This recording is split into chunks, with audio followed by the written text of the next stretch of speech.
प्रथमतः त्रिवार वंदन करतो व आज आपण छत्रपती शिवरायांच्या जयंतीनिमित्त येथे सर्व जमलेलो आहोत.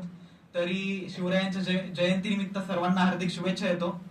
काल बऱ्यापैकी बोलून झालेलं आहे जे काय आहे, परंतु एक ज्युनियर सिनियर टॉक टाईप आपण आज बोलूया की बाबा छत्रपती शिवाजी महाराज फक्त आपल्याला म्हणजे छत्रपती शिवाजी महाराजांकडून आपल्याला काय शिकायचं आहे किंवा छत्रपती शिवाजी महाराज आपल्या भूमीत होऊन गेलेत.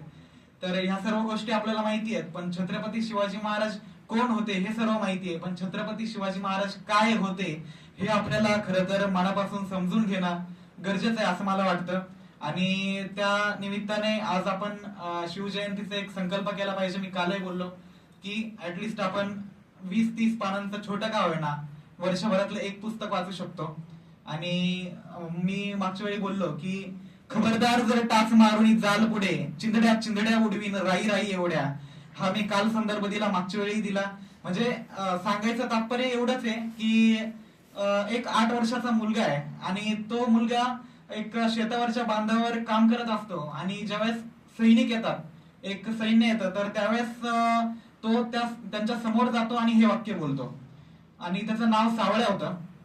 तर एवढा आत्मविश्वास एखाद्या मुलामध्ये, 8 वर्षाच्या मुलामध्ये यावा आणि ते सामर्थ्य प्राप्त व्हावे, ते नाव म्हणजे छत्रपती शिवाजी महाराज हे आपल्याला समजून घेणं गरजेचं आहे. कारण छत्रपती शिवरायांच्या प्रेमापोटी ह्या गोष्टी बाहेर येत असतात. आणि म्हणूनच की ज्यावेळेस थोड्या वेळाने ज्यावेळेस त्याला कळतं, म्हणजे त्या गोष्टीचा सार असा आहे की जे सैनिक समोर उभे असतात, तर ते सैनिक जे सैन्य म्हणजे 4-5 सैन्य असतं आणि एक सरदार समोर उभा असतो आणि तो सरदार जो त्याला वाटत होता की कोणीतरी आपल्या दुश्मन आलेला आहे किंवा गणिम आलेला आहे, अशा प्रकारची त्याची भावना असते आणि त्या भावनेतून त्याने ते वाक्य बोललेलं असतं. परंतु त्या कथेचा सार असा आहे की तो समोर जो सरदार उभा आहे ते म्हणजे छत्रपती शिवाजी महाराज होते. आणि म्हणजे थोडक्यात सांगायचं की त्याला माहिती नाही की छत्रपती शिवाजी महाराज दिसतात कसे, वागतात कसे, राहतात कसे, त्यांची ठेवण कशी आहे, ते त्यांची उंची किती आहे, काहीही त्याला माहित नसतं. फक्त छत्रपती शिवरायांचा विचार त्याच्या मनात ठसलेला असतो. छत्रपती शिवरायांनी निर्माण केलेलं राज्य, स्वराज्य हे आपल्यासाठी आहे. ते फक्त सत्ता मिळवण्यासाठी नाहीये, तर धर्मनिरपेक्षतेसाठी आहे, सर्व धर्माच्या लोकांना सोबत घेऊन जाण्यासाठी आहे, 18 पगड जातीच्या लोकांना सोबत घेऊन जाण्यासाठी आहे, 12 बलुतेदारांना सोबत घेऊन जाण्यासाठी आहे, सहिष्णुतेसाठी आहे, एकात्मतेसाठी आहे. आणि म्हणून छत्रपती शिवाजी महाराज महान ठरतात. कारण हे छत्रपती शिवाजी महाराज जनतेच्या मनामनात आणि मातीच्या कणाकणात आजही आपण 350 ते 450 वर्षानंतर जर विचार केला तर ते आपल्या मनात ठसलेले आहेत. आणि म्हणून छत्रपती शिवाजी महाराज महान आहेत. आणि दुसरी गोष्ट सांगायची झाली तर छत्रपती शिवरायांचे विचार घेण्यासारखे म्हणजे छत्रपती शिवरायांचं अर्थकारण असेल.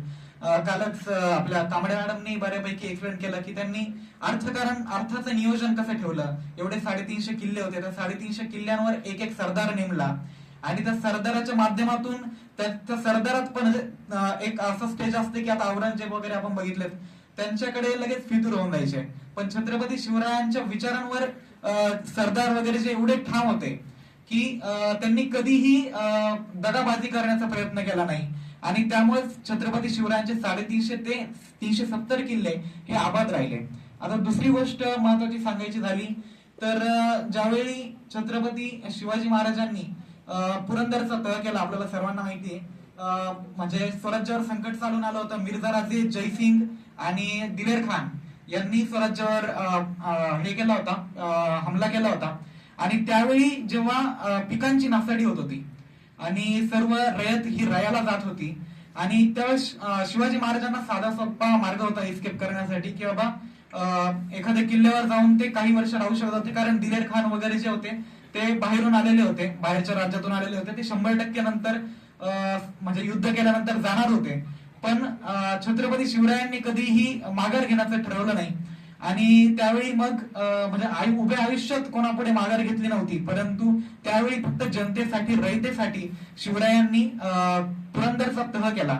म्हणजे थोडक्यात की ज्या ठिकाणी आपल्याला मागे जाणं गरजेचं आहे त्या ठिकाणी आपण मागे गेलो पाहिजे, परंतु ती मागे जाण्याचे 2 पावलं जे आपण घेतो ती वाघाची, सिंहासारखी आपण सिंहावलोकन करणं गरजेचं आहे, असं छत्रपती शिवरायांच्या चरित्रातून आपल्याला समजतं. आणि म्हणूनच बोलेल की चंड जो प्रचंड हे अभिमान वो अखंड है, चंड जो प्रचंड हे अभिमान वो अखंड है, सत्य की मिसाल है, सत्य की मिसाल है, अमर वो मिसाल है, सत्य की मिसाल है, अमर वो मिसाल है, सूर्य सा मशाल है, सूर्य सा मशाल है, शिखर वो विशाल है, सर्व धर्म समभाव है, सुखाय तू हिताय है, वीरता महाकाय है, तू ही तो शिवराय है, तू ही तो शिवराय. आणि या निमित्ताने छत्रपती शिवरायांच्या जयंतीनिमित्त पुन्हा एकदा मी सर्वांना शुभेच्छा देतो. आणि छत्रपती शिवरायांची जयंती आपण म्हणतो, आता काल एकाने भाषण केलं की डीजे वाजवू नका, बॅनर वाजवू नका, असं काही नाहीये. महाराष्ट्राच्या बापाची जयंती आहे, तर ती जयंती आपण धुमधडाक्यातच साजरी केली पाहिजे, आवाजातच साजरी केली पाहिजे. आणि फक्त एवढे की ही धुमधडाक्यात साजरी करत असताना, नाचून साजरी करत असताना आपल्याला एवढं मान राहिलं पाहिजे की 365 दिवस आपण वाचलं पाहिजे.